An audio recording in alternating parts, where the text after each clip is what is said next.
Have you ever experienced a moment when a city's heartbeat stops? In 2002, Lagos, a lively town known for its vibrant energy, faced such a moment. Unrelated to any sport or celebration, an unexpected explosion shattered its regular tempo. What could cause such a disruption in Africa's largest? Let's talk about the story of the 2002 Lagos Armory explosion. Nigeria's sprawling megacity, the Ikeja Military Cantonment, is a significant symbol of the nation's military heritage. This broad complex, covering several acres, has long been central to the Nigerian military's operations in the region. Not just a base, the cantonment was home to thousands of military personnel, their families, and even some civilian residents. But the core of Ikeja was its armory. Storing a collection of weapons, ammunition, and military equipment, it was one of the most formidable munition storage facilities in West Africa. For a country like Nigeria, with a history of coups and civil unrest, armories weren't just storage facilities, but bastions of national stability. They represented the strength and readiness of a nation to defend its sovereignty against internal and external threats. Historically, armories have been vital for nations across the world. These fortified structures have often been the difference between victory and defeat, security and vulnerability. For Nigeria, a country that has seen its share of conflict, armories like the one in Ikeja were the backbone of its defense strategy. They were an assurance to its people and a warning to its adversaries. In times of peace, they stood as dormant giants, but in times of conflict, they roared to life, supplying the vital tools the nation's soldiers needed to defend their homeland. In essence, the Ikeja Military Cantonment wasn't just a military base. It was a reflection of Nigeria's enduring spirit, its commitment to safeguarding its democracy, and its unyielding will to protect its people. But as history would tragically demonstrate, even the mightiest of bastions can have vulnerability. The importance of the Ikeja Military Cantonment is firmly established.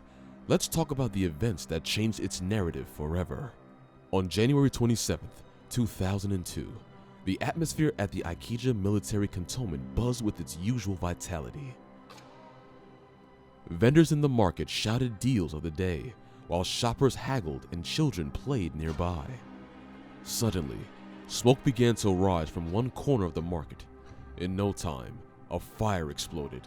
How it started remains a point of debate and speculation. Some said a discarded cigarette butt met a pile of dry refuse. Others whispered about electrical faults, but no one could confirm the exact cause. What everyone knew, however, was the urgency of the situation. The market's close proximity to the heavily stocked armory was a cause for immediate concern. The looming danger of the fire reaching the munitions became a race against time. As fire slowly spread, it finally reached the boundaries of the armory. Within moments, the heat triggered the detonation of the high-caliber munitions stored inside. The impact was instantaneous and catastrophic. A colossal blast ripped through the cantonment, sending shockwaves in all directions.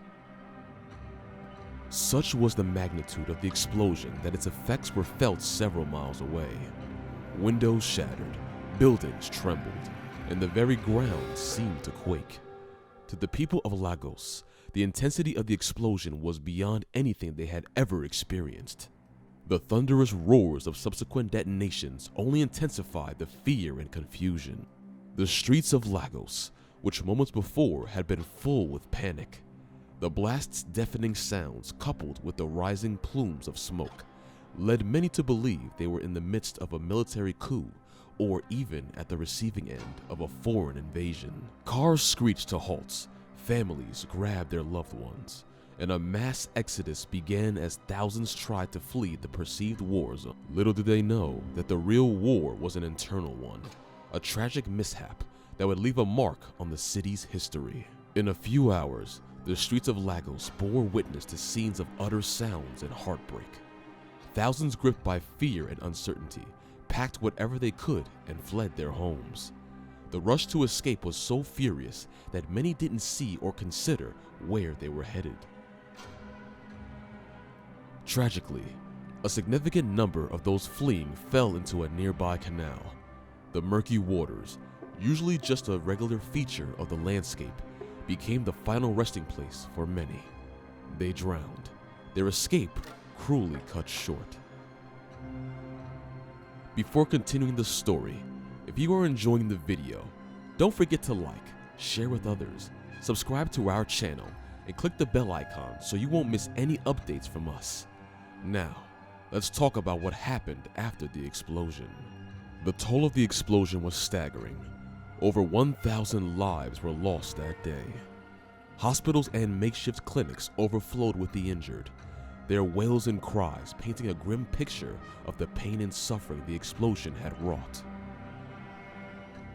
But the tragedy didn't end there. The physical landscape of Lagos bore deep scars. Thousands of homes, some close to the blast and others miles away, lay in ruins. Families returned to find their lifetime's possessions reduced to rubble, their safe havens destroyed. Displaced and disheartened, many had to start from scratch, with the memories of that day casting a long shadow over their efforts to rebuild and move forward. The scale and extent of the devastation posed a massive challenge for the emergency services.